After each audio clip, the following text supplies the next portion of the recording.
Hello, जय हिंद, नमस्कार, वंदे मातरम। प्यारे साथियों, कैसे हैं आप सभी। एम गुरुकुल पर मैं अंकित आप सभी साथियों का हार्दिक स्वागत करता हूं, हार्दिक अभिनंदन करता हूं। साथियों, अब आपके यूपी एग्जामिनेशन को लेकर बहुत शेष दिन अब बचे नहीं हैं। बहुत ही सीमित समय आपके सामने बचा हुआ है अपनी तैयारी को बहुत ही बढ़िया मजबूत ढंग से कंप्लीट करने के लिए। तो साथियों, आज की इस वीडियो के माध्यम से हम लोग जीके जीएस के very very most important questions को देखने का प्रयास करेंगे। तो आइए विलंब ना करते हुए हम लोग अपनी आज की वीडियो का शुभारंभ करें। और आज का शानदार सा क्वेश्चन आज की अपनी स्क्रीन पर ये रहा।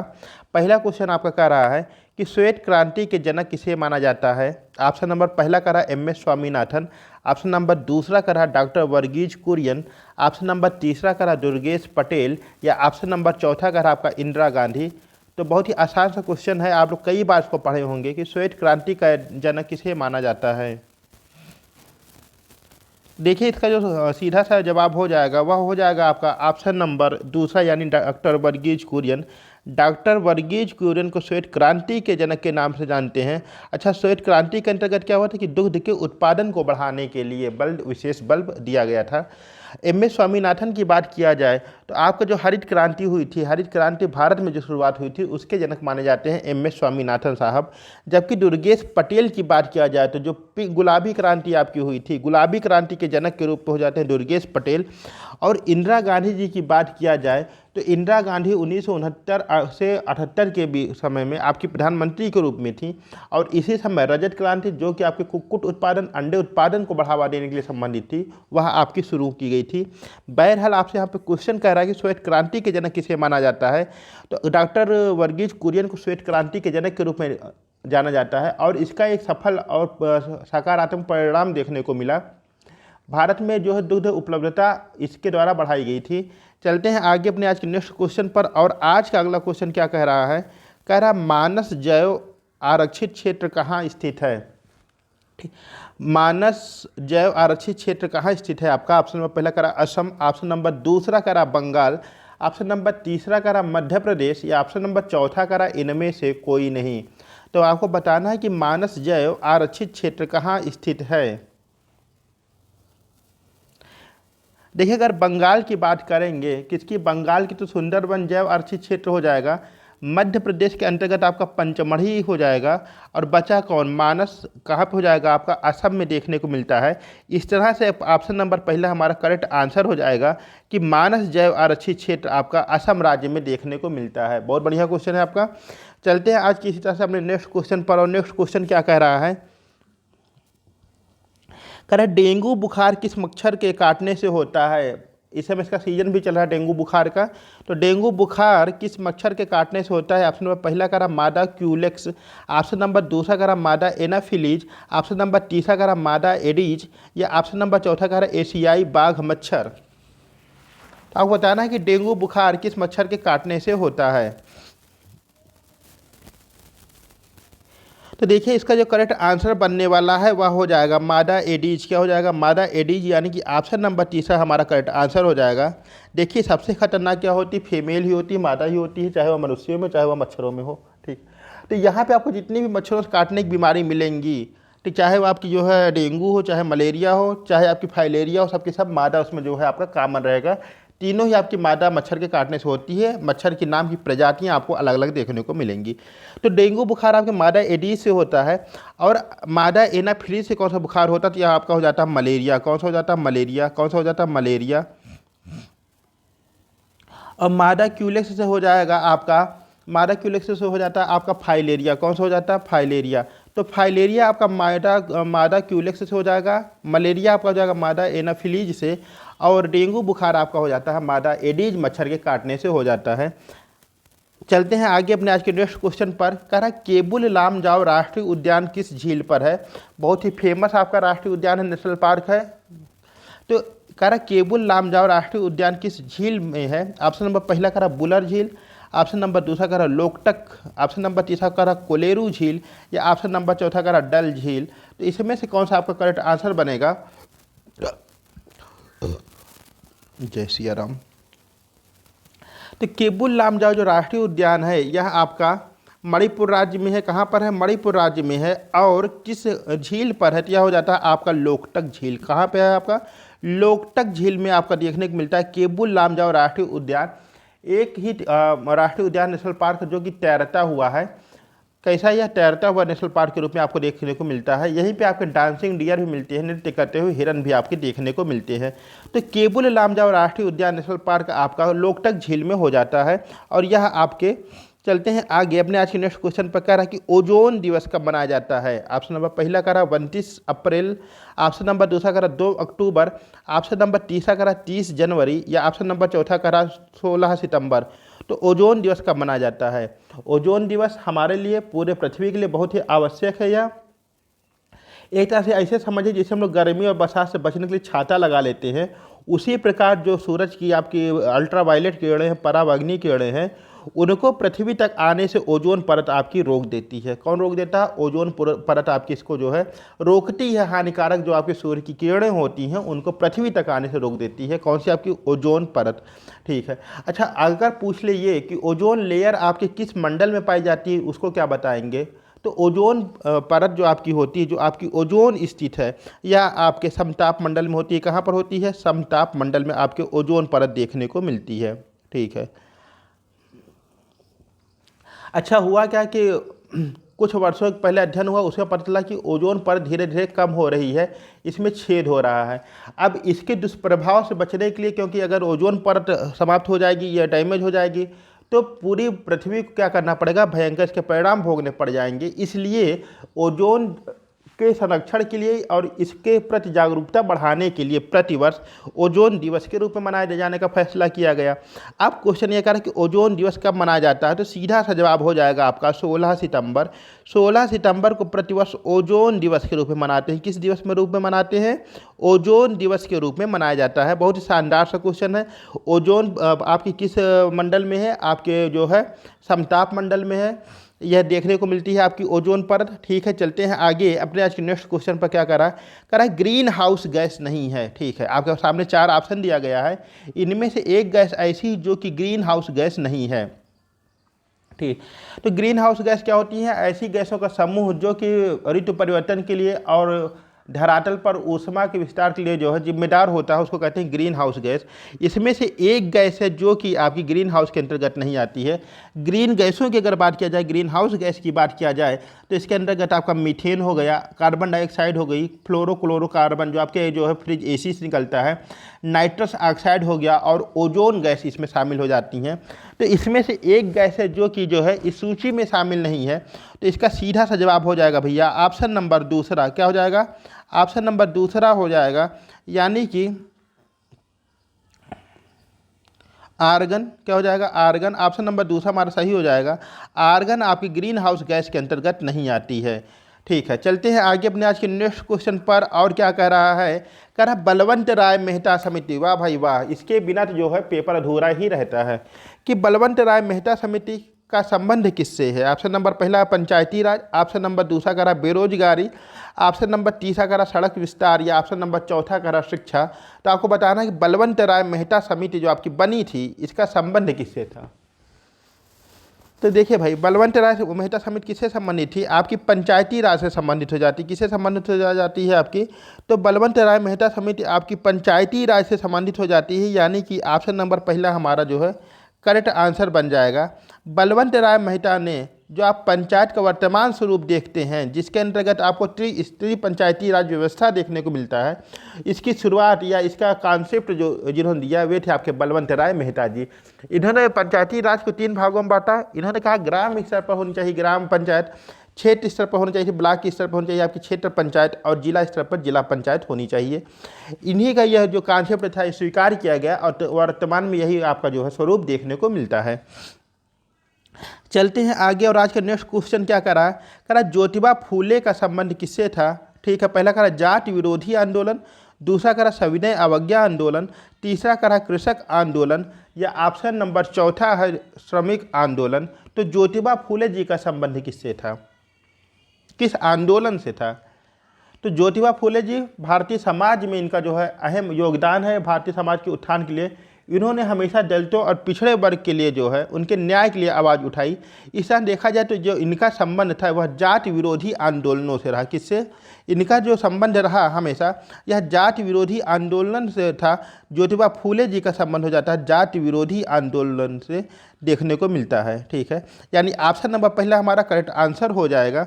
चलते हैं आगे अपने आज के नेक्स्ट क्वेश्चन पर। करा जलियांवाला बाग हत्याकांड के बाद किसने नाइटहुड की उपाधि वापस कर दी थी या लौटा दी थी?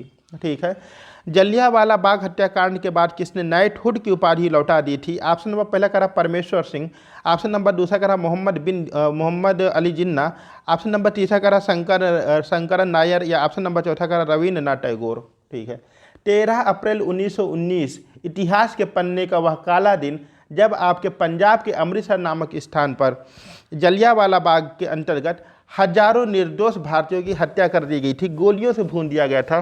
जनरल डायर वहां पर आता है और वो शांति सभा का आयोजन जो हो रहा था उसको अवैध करार देते हुए यहाँ तक कहा जाता है कि भागने तक का लोगों को हटने तक का मौका नहीं दिया, और जितने गेट से सभी पे सैनिक खड़े करके जो है फायर ओपन करने का आर्डर दे देता है, और यह फायर आपका तब तक चला करता है जब तक कि उनकी गोलियां ख़त्म नहीं हो जाती हैं। इसमें आपके हजारों की संख्या में निर्दोष भारतीयों की हत्या की गई थी। तो जलियांवाला बाग हत्याकांड के बाद एक ऐसे शख्सियत थे जिन्होंने अंग्रेजों द्वारा दी गई नाइटहुड की उपाधि को वापस कर दिया था, उनका आपको नाम बताना है। तो उनका नाम जो हो जाता है कवि गुरु रविन्द्रनाथ ठाकुर जी। कौन हो जाते हैं? रविन्द्रनाथ ठाकुर जी हो जाते हैं, जिन्होंने भारतीय के राष्ट्रगान जनगण मन अधिनायक जय की रचना की थी, और इसी के साथ ही साथ बांग्लादेश का जो राष्ट्रगान है अमार सोनार बांग्ला, उसकी भी रचना किसके द्वारा की गई थी? तो अपने थे रविन्द्रनाथ ठाकुर जी। इन्हीं के द्वारा बांग्लादेश के भी राष्ट्रगान की रचना की गई थी। चलते हैं आगे अपने आज के नेक्स्ट क्वेश्चन पर, और इसी के साथ ही साथियों चैनल पर यदि आप लोग नए हैं चैनल को सब्सक्राइब अवश्य करें और इसे लाइक करें। कह रहा है कि दुधवा राष्ट्रीय उद्यान कहाँ स्थित है? उत्तर प्रदेश के अंतर्गत आपको दुधवा राष्ट्रीय उद्यान किस जिले में देखने को मिलता है? ऑप्शन नंबर पहला कह रहा पीलीभीत, ऑप्शन नंबर दूसरा कह रहा बहराइच, ऑप्शन नंबर तीसरा कह रहा सीतापुर, या ऑप्शन नंबर चौथा कह रहा लखीमपुर खीरी। ठीक, तो दुधवा राष्ट्रीय उद्यान जो आपका देखने को मिलता है, जो आपका दुधवा राष्ट्रीय उद्यान है, यह आपका कहाँ देखने को मिलता है? तो यह आपका लखीमपुर खीरी के अंतर्गत देखने को मिलता है। कहाँ देखने को मिलता है? लखीमपुर खीरी के अंतर्गत देखने को मिलता है। ठीक है, अच्छा, लखीमपुर खीरी से आप लोग एक बात और याद रखिएगा। अगर जब मान लीजिए कि आप यूपी का पेपर देने जा ही रहे हैं, ठीक है, कोई भी आप उत्तर प्रदेश राज्य का पेपर देंगे तो वहाँ से आपके यूपी जी के क्वेश्चन पूछे जाएंगे। ठीक है, 100% बात ये भी ठीक है। अब अगर क्वेश्चन यहीं से वो घुमाने के मूड में आ गया लखीमपुर खीरी से ही, तो वह क्वेश्चन यह भी पूछ सकता है कि उत्तर प्रदेश का कौन सा ऐसा जिला है जिसका क्षेत्रफल सर्वाधिक है? तो उत्तर प्रदेश का सर्वाधिक क्षेत्रफल वाला जो जिला है वह हो जाएगा आपका लखीमपुर खीरी। और अगर यहीं पे यह कह दे कि उत्तर प्रदेश का कौन सा ऐसा जिला है जिसका क्षेत्रफल न्यूनतम है या सबसे कम है, तो वह हो जाएगा आपका हापुड़। क्या हो जाएगा? हापुड़। तो लखीमपुर खीरी से एक बात और याद रखिएगा कि यूपी का एकमात्र ऐसा जिला जिसका क्षेत्रफल सर्वाधिक अधिक देखने को मिलता है। बहुत बढ़िया। चलते हैं आगे अपने आज के नेक्स्ट क्वेश्चन पर। कह रहा है कि उत्तर प्रदेश का स्थापना दिवस कब मनाया जाता है? ऑप्शन नंबर पहला कह रहा 24 जनवरी, ऑप्शन नंबर दूसरा कह रहा 26 जनवरी, ऑप्शन नंबर तीसरा कह रहा 23 जनवरी, या ऑप्शन नंबर चौथा कह रहा आपका 25 जनवरी। अब 23 जनवरी देखते ही देखते आपके दिमाग में एक बात बहुत तेज़ी से जो है बल्ब की तरह जली होगी कि 23 जनवरी को प्रतिवर्ष कुछ मनाया जाता है। और क्या मनाया जाता है? पराक्रम दिवस। क्या मनाया जाता है? पराक्रम दिवस। किस महापुरुष की जयंती के रूप में? तो बाबू सुभाष चंद्र बोस जी की जयंती के रूप में मनाते हैं पराक्रम दिवस। खैर, यहाँ पर बात कर रहा है कि उत्तर प्रदेश का स्थापना दिवस कब मनाया जाता है।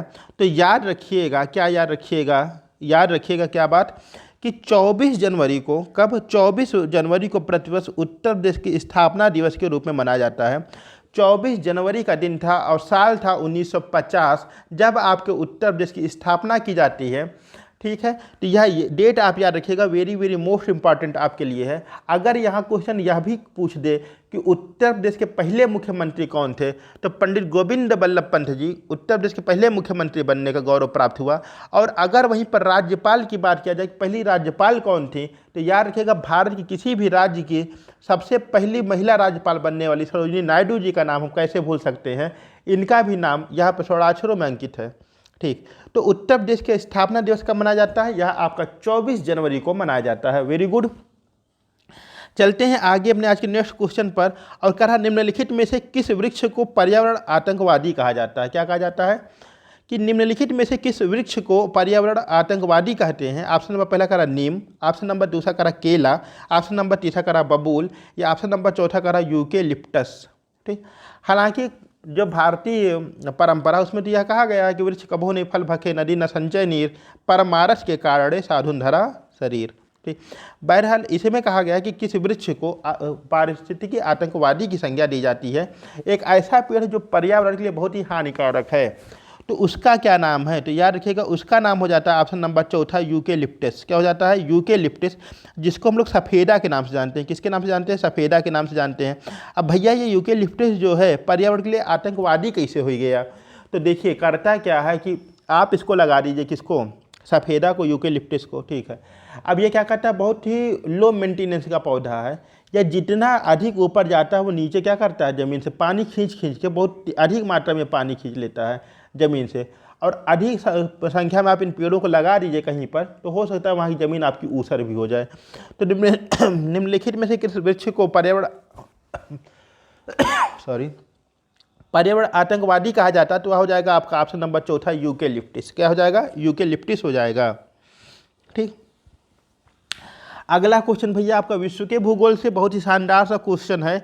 देखिएगा, कह रहा है कि एकमात्र महाद्वीप जिसमें तीनों रेखाएं गुजरती हैं। कहने का मतलब क्या, आपकी विषुवत रेखा भी जाती है, आपकी कर्क रेखा भी जाती है, और आपकी मकर रेखा भी जाती है।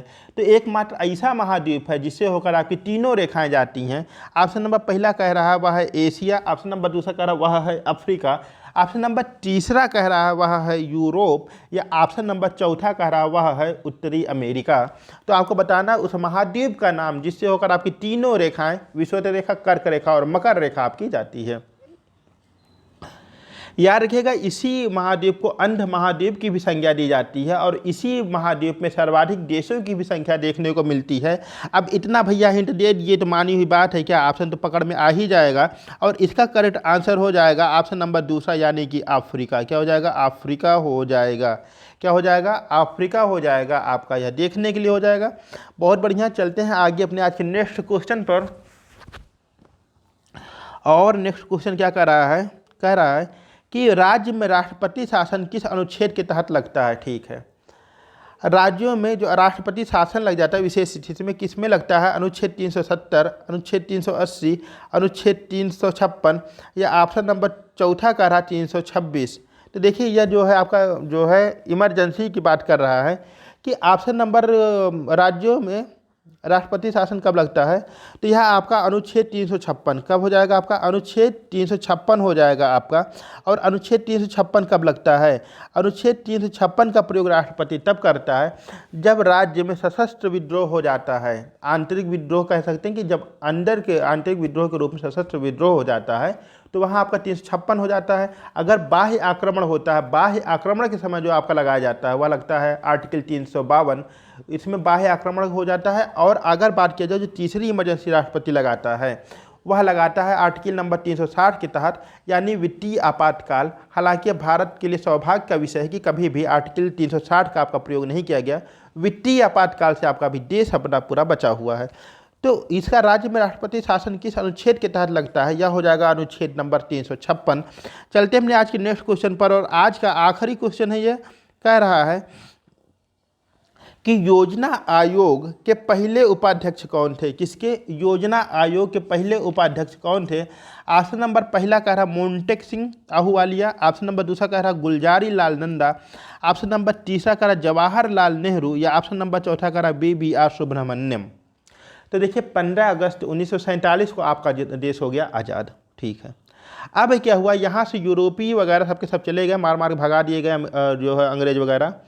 अब क्या हुआ यहाँ पर कि भारत अभी क्या हुआ है कि यहाँ पर जो है अब इसके विकास के लिए ज़रूरत है विभिन्न प्रकार की योजना बनाने के लिए। तो उसी में एक योजना आयोग का गठन किया गया 1950 के आसपास, और इसका जो अध्यक्ष होता था वह जो है प्रधानमंत्री के रूप में देखने को मिलता था। तो योजना आयोग के जो पहले अध्यक्ष होंगे वो कौन हो जाएंगे? पहले प्रधानमंत्री भारत के कौन? पंडित जवाहरलाल नेहरू जी। लेकिन यहाँ उपाध्यक्ष की बात किया है तो योजना आयोग के जो पहले उपाध्यक्ष हो जाते हैं उनका नाम था गुलजारी लाल नंदा। क्या नाम था? गुलजारी लाल नंदा।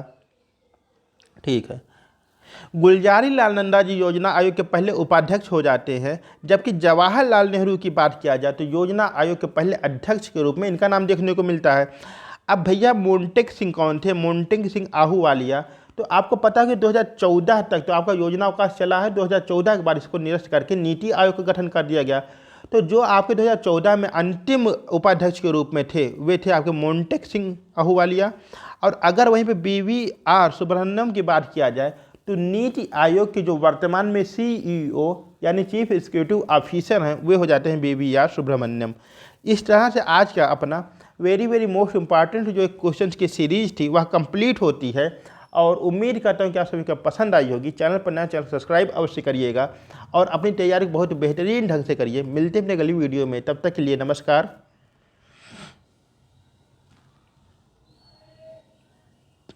तुम्हारा